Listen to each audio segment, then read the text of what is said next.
Assalamu alaikum guys. Welcome here to another video of mine. This is Nadim Akhtar and I welcome you to my channel Nadness Talks. So guys, in my last video I gave a wake up call. যে গ্রুপটা ঝিমায় পড়ছে and গ্রুপে tour হওয়া দরকার but we are missing. তো যাক, wake up কলে অল্প কিছু মানুষ সাড়া দিয়েছে, যদিও আরো কিছু মানুষের আসার কথা ছিল, বাট ফ্রাইডে বলে অনেকের ফ্যামিলি অ্যাফেয়ার্স আছে, অনেক ধরনের দাওয়াত আছে বা অনেক ইস্যুজই থাকে, যার কারণে সবাই ম্যানেজ করতে পারেনি। But still I am happy যে এই কয়েকজন আসতে পেরেছে। And we are moving towards Mawa today. Stay tuned with me. তো এখন ঘরে আমরা টলাটলি করবো, টলাটলির পর উঠে যাব মাওয়া এক্সপ্রেস হাইওয়ে, পোস্তাগুলো হয়ে চলে যাব মাওয়ার দিকে। তারপরে হবে আমাদের আড্ডা অ্যান্ড রেসি আমাদের আড্ডায় কি আজকে কথাবার্তা হয়। অ্যান্ড ডেফিনেটলি আমাদের আড্ডায় অনেক হাসি রসিকতা অনেক কিছুই হয় অ্যান্ড আমরা অনেক আনন্দ ফুর্তি করে থাকি। সো লেটস সি আজকে কি হয়। আমরা টোল ঘরে টোলটা দিয়ে তারপর আমরা আগাই। তো টোলাটলি শেষ, এখন আমরা সবাই স্টার্ট করবো মাওয়ার উদ্দেশ্যে। তো সবাই যাক, আমি সবার পিছনে যাব যেহেতু আমি ভিডিও করছি। তো লেটস স্টার্ট দ্য জার্নি। এখন সবাই উঠছি হচ্ছে পোস্তকলা ব্রিজ। আজকে একটু কনজেশন দেখা যাচ্ছে। সো ফ্রাইডে এই জায়গায় একটু কনজেশন থাকে, এটাই স্বাভাবিক। অনেকে বেড়াতে আসে, ঘুরতে যায় ছুটির দিন। সব বাইকার বা স্কুটার রেস্ট ভাইয়েরাও যায় এই রোডে। প্লাস এছাড়া অন্যান্য গাড়ি তো আছে, সিএনজি আছে। সো পোস্তকলার পরে আর সিএনজি যায় না, পোস্তকলার পর থেকে সব আইদার বাইক আর সব গাড়ি, ট্রাক, বাস এগুলোই যায়। তো লেটস সি আমরা আজকে কতক্ষণে মাওয়া পৌঁছই। যেহেতু গ্রুপ রাইডে তো আর রাশ করা যাবে না, স্লো অ্যান্ড স্টেডি যাবো। সবাই আমার আগে, আমি সবার পিছনে। আবদুল্লাপুরের খুব কাছাকাছি চলে আসছি। তো টলাটলের সময় চলে আসছে, এখন সবাই টান দিয়ে যাচ্ছে। ওরে মা, এফজেড তিনজন উইদাউট এনি হেলমেট অ্যান্ড কি বলবো, উইদাউট চশমা, এভাবে টেনে যাচ্ছে। অলমোস্ট মোর দ্যান 100 স্পিড হবে। এরা আসলে জাত বাইকার, ছাত্রীরা আসলে জাত বাইকার। ছাত্রীদের স্কিল আছে, তারা ভালো স্কিল আছে, বাট স্কিলটা প্রপার ওয়েতে তারা কাজে লাগায় না। তারা মানে এত উড়া ধুরা চলে, এত উড়া ধুরা বাইকটা চালায়, বাইকের তো 12টা বাজায়, সেটা বাদই নিলাম। বাট মানে তাদের কারণে আরো 10টা মানুষ রিস্কে পড়ে, তারা তো রিস্কে থাকেই। তো এই হাই রিস্ক নিয়ে কেন যে তারা এরকম করে, এটা আসলে আমার বোধগম্য নয়। এনিওয়েজ, টলাটলির দ্বার প্রান্তে চলে আসছি। এখন টলাটলি হবে। সবচেয়ে বিরক্তিকর হচ্ছে টলাটলির আগে এইখানে সামনে ঠিক এই একটু পরেই একটা স্পিড ব্রেকার তৈরি করেছে। ওটা বেশ কিছু ভাগে ছোট ছোট ছোট ছোট করে। এই স্পিড ব্রেকারটা আমার কাছে মোস্ট ইরিটেটিং লাগে, যদিও এটা আসলে আমাদের সেফটির জন্যই করা, যাতে ওভার স্পিডিং কোনো গাড়ি একবারে জাম্প না করে। এইটার ধাক্কা যাতে স্পিডটাও কিছুটা কমে যায়, বিকজ সামনে অনেকগুলো গাড়ি থেমে থাকে। সো এই থেমে থাকার কারণে যাতে কিছু থেকে কোনো ক্র্যাশ সিচুয়েশন না হয়, যাতে কোনো গাড়ি ক্র্যাশ না করে। এই পার করলাম। তো এখন চলে যাব টোলাটলির দিকে। টোলাটলির ঘর কোনটায় যাব এটা নিয়ে আমরা কনফিউজড। টোলাটলির ঘরে উল্টা দিকে চলে আসছে একটা ট্রাক। এখন এই ট্রাক নিয়ে যত ভেজাল। সো লেটস সি, আমরা একটু টোলাটলি করি, টোলাটলির পরে আবার ইনশাল্লাহ কথা হবে। তো টোলাটলি হয়ে গেল। আপনার কৌশিক ভাই আমাদের অনেক পিছনে রয়ে গেছে। তো পিছনে থাকার কারণে আমরা একটু ওয়েট করছি। আমরা একটু আগে এসে দাঁড়াই। আর আজকে আল্লাহর রহমতে ছাত্রী বাইকারের অভাব নাই। সো আমাদের একটু ধীরে সুস্থে সাবধানেই যেতে হবে। ছাত্রী বাইকারদের থেকে আসলে ভয়ই লাগে। সো এখানে অনেকে ভিডিও করতেছে।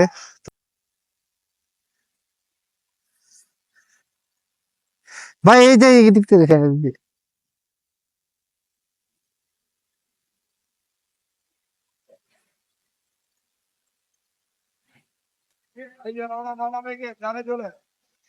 So, ছোট্ট একটা গ্রুপ আমরা, এত শত ছাত্রী বাইকারদের মধ্যে। আর আজকে শুক্রবার যেহেতু মাওয়ার দিকে রাশটা অনেক বেশি। তো কৌশিক ভাইয়ের জন্য অপেক্ষা করছে অ্যান্ড ওখানে চলে আসতেছে ওনারা টোলটা দিয়ে। তো আমরা 5 মিনিট অপেক্ষা করি। Complete, totally complete. এখন হচ্ছে আব্দুল্লাহপুর আমরা ক্রস করে ফেলেছি and we are moving towards মাওয়া। আমি আছি সবার শেষে। তো কিছুক্ষণ পর আমি আবার দেখি ব্লাইন্ড লাইন পেয়েছি, আমি এখন সবার আগে যাওয়ার চেষ্টা করবো because I need to shoot them. Rezwan ভাই খুব মোশনে বাইক চালাচ্ছে and তৌফিক ভাই the most casual and epic, so দারুণ ভাবে যাচ্ছে। and then তিনজন একসাথে, এই যে সাব্বির ভাই নতুন বাইক নিয়ে সুন্দর চলে যাচ্ছে and leader then Abraham Kaushik. আসলে মামার রোডটা এমন যে আসলে একটু পরপর ভিডিও না করলে মজা পাওয়া যায় না। হ্যাঁ, মানে আসলে রোডটার মাদকতা আছে একটা অন্যরকম। তো এখানে আসলে বাইক চালাবো না ভিডিও করবো, দুইটা নিয়ে আসলে সংশয় লেগে যায়। যাক, আলহামদুলিল্লাহ খুব ভালো লাগছে বিকজ আফটার লং টাইম অল্প কিছু মানুষ নিয়ে হলেও পিয়াজে ব্রুজের গ্রুপ ট্যুরটা শুরু হয়েছে। অ্যান্ড অনেক শর্ট ট্যুর দেই, অনেক কমন একটা ট্যুর দেই, যেই ট্যুরে মানে মুহুর্মুহু মাও আমাদের সবারই যাওয়া হয়, বাট অনেকদিন পর আসলে একটা ছোট্ট গেট টুগেদারের জন্য একটু ভালো জায়গা। মাওয়াটা আসলে খুব দারুণ একটা জায়গা, সো এই জন্য মাওয়াতে যাওয়া। ফার্স্ট আমরা খুব কাছাকাছি চলে আসছি মাওয়ার।